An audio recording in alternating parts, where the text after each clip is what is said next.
Lajmi më i shpejt nga rajoni Jonian, vetëm në valët e Radio Saranda. Ndiqni edicionet informative çdo ditë. Radio Saranda, informacioni juaj i nevojshëm.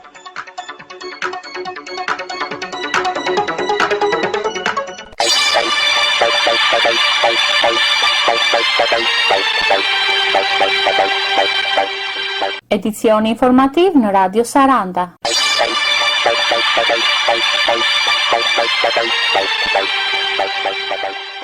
Ju njohim shkurt me titujt kryesor. Banorët e fshatit Krane diskutuan problemet e sigurisë në një takim ku ishte edhe kryebashkiaku Kristo Kiço.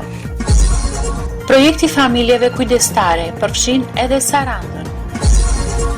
Banorët e Nivic Bubar kërkojnë sërish drejtësi për Kakomen. Pasuria shkarkon nga detyra gjyqtaren Fatmira Hajdari.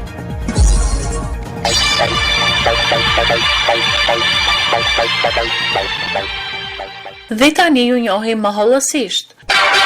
Banorët e fshatit Krane kanë diskutuar problemet e sigurisë në një takim ku ka qenë i pranishëm edhe kryebashkiaku Kristo Kiço.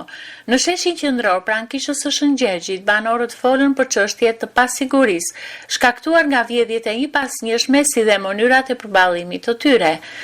Kryetari i fshatit Irakli Kiço ka referuar mbi rastet e vjedhjeve të fundit në Krane dhe theksoi se këto ngjarje kanë qëllim të provokojnë frikë dhe pasiguri tek banorët. Paso Kiço dhe Stavro Gjino, dy nga viktimat e vjedhjeve të fundit, përshkruan dëmet e shkaktuara në banesat e tyre. Ata kërkuan nga kryetari i bashkisë të merren masa serioze nga organet e rendit për parandalimin e vjedhjeve, sepse këto veprime kanë rrezikuar jo vetëm pasurinë, por edhe jetën e tyre. Nën kryetari i bashkisë Jani Harisi theksoi domosdoshmërinë e vetëmbrojtjes me përdorimin e mënyrave moderne të identifikimit të lëvizjeve të dyshimta në fshat. Ai i ftoi bashkëshatarët të kontribuojnë në këtë përpjekje.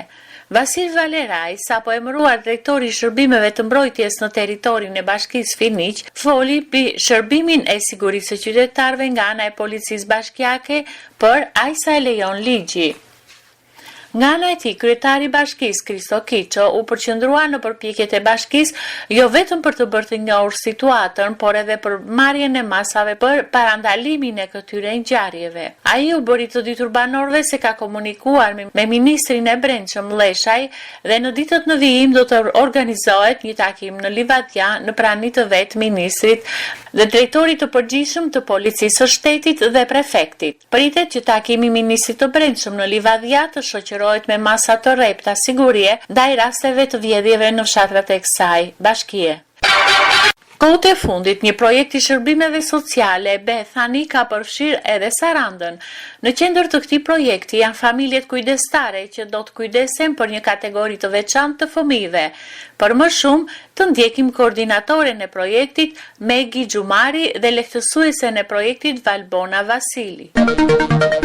Në fakt, unë mendoj që interesi është i lartë nga shoqëria shqiptare, sepse ne kemi treguar si shoqëri që kemi dashamirësinë dhe dëshirën për të kujdesur për të tjerët. Dhe prandaj kemi pasur edhe formën e kujdestarisë me lidhje gjaku që ka ekzistuar në mënyrë informale, sikurse e përmenda. Pra që gjyshrit apo të afërmit të fëmijës, teze, halla, xhaxhallar e kanë ofruar këtë si shërbim, pa e konsideruar si shërbim, pra kanë ofruar kujdesin ndaj fëmijëve kur prindrit e tyre ose mund të jenë larguar nga jeta, ose mund të kenë emigruar, ose kanë qenë në situata shumë të vështira ekonomike, ose kanë pasur probleme me ligjin, pra për arsye nga më të ndryshme, situata nga më të ndryshme që çojnë në paaftësinë e familjes familjes biologjike për të kujdesur për fëmijët e vet. Prindrit kujdestar duhet të jenë nën moshën 65 vjeç. Antarët e familjes kujdestare të mos kenë nuk duhet të kenë qenë të dënuar për vepra penale nga gjykata.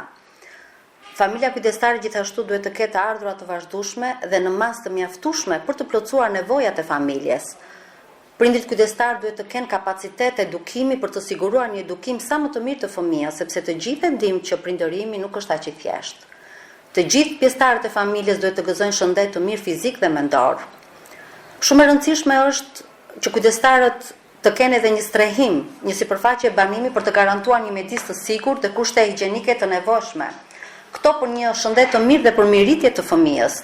Shtëpia duhet të ketë një dhomë të veçantë për fëmijët dhe krevat për çdo fëmijë. Aplikantët për të qenë prindër kujdestar nuk duhet të kenë qëndrime diskriminuese ndaj persona me aftësi të kufizuara dhe duhet të respektojnë besimin fetar të fëmijës. Komuniteti në të cilët jeton aplikanti duhet të ketë mundësi për edukim, pra të ketë infrastrukturë, të ketë shkolla, të ketë spitale, të ketë mjete transporti, të ketë mundësi të edukohet dhe të arsimohet. Shërbimet e kujdestarisë jepen kryesisht te fëmijët që kanë familje biologjike, por kanë probleme sociale dhe ekonomike dhe ata dhe probleme të ndryshme. Banorët e Nivic Bubarit po firmosin një peticion me të cilën i drejtohen Parlamentit Evropian dhe Ambasadës Amerikane në Tiranë për pronat e tyre në gjirin e Kakomes. Drejtësi për Kakomen. Ne të nënshkruarit kërkojmë ndihmën e Parlamentit Evropian, Ambasadës Amerikane dhe institucioneve të tjera për mbrojtjen e të drejtave humane, për të ndaluar shkeljen e të drejtave të njeriut dhe pronës që u bëhet banorëve të fshatit Nivic Bubar në Shqipëri, thuhet me sot tjerash në peticionin e mësipër. Peticioni pritet të firmosen nga banorët që aktualisht jetojnë në fshat, si dhe nga shumë niviciot në emigrim. Problemi i pronave në Kakome ka qenë objekt i disa protestave dhe përplasjeve, madje edhe me polici në vitin 2008. Por, pavarësisht premtimeve të krave politike, banorët nuk kanë gjetur zgjidhje prej vitesh.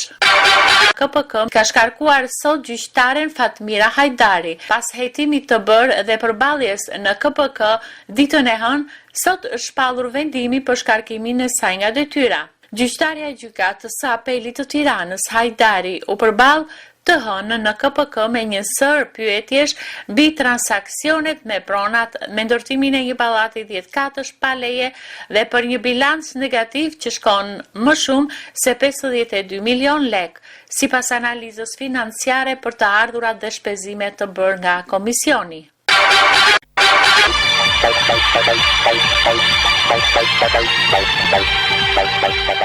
Ju njohëm me edicion informativ në Radio Saranda, përpara se ndajemi, ju rikujtojmë edhe njëherë titujt kryesor.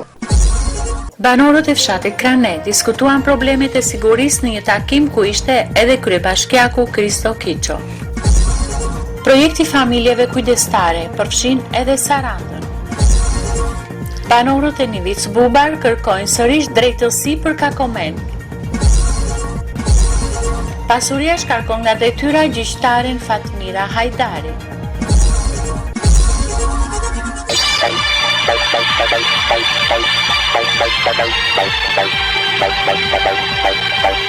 Duke ju falenderuar për vëmendjen, nga unë Vasilika Ifandi, dëgjim të këndshëm të programeve tona në vijim.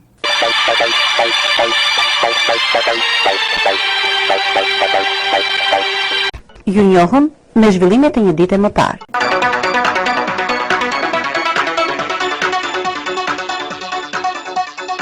Lajmi më i shpejt nga rajoni Jonian, vetëm në valët e Radio Saranda.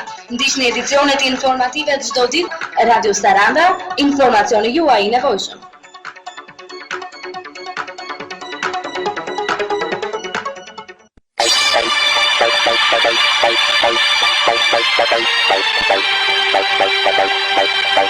Thank you.